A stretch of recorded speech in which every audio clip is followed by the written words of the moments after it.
what's the biggest lesson you've learned in the last 6 to 9 months as a Tesla investor? It's a good question. I'll have to ponder it for a while. You can enjoy some silence while I contemplate that one. Go for it.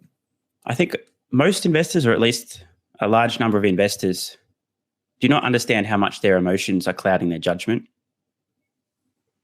I think that it's just like contagious. You know, if there's fear, it just becomes contagious.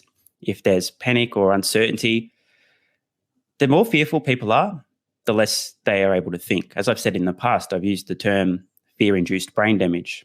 It's a real thing. It affects many people, and in particular, investors. If you're worried, like you might be fearful, oh, Elon's going to crush Tesla stock, oh, I'm scared. And now suddenly fear's overtaken and you're no longer able to think clearly. And I think a lot of people are learning this lesson. In a bull market, everyone feels like a genius. But once things aren't going your way, so to speak, that's when a lot of investors, I think their emotions are really coming out. And I've been pretty surprised about some of the comments and thoughts and ideas that I've been seeing from people in the Tesla community right now. Clearly, people who are entirely overcome by emotion and just have lost the ability to think clearly. And yeah, I think this is probably the biggest thing I've seen in the last sort of 6 to 9 months. I didn't quite realize how easily people can suffer from fear-induced brain damage, to be honest.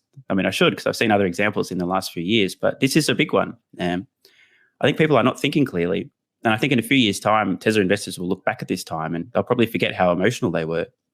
But I think we're at peak fear-induced brain damage in the stock market.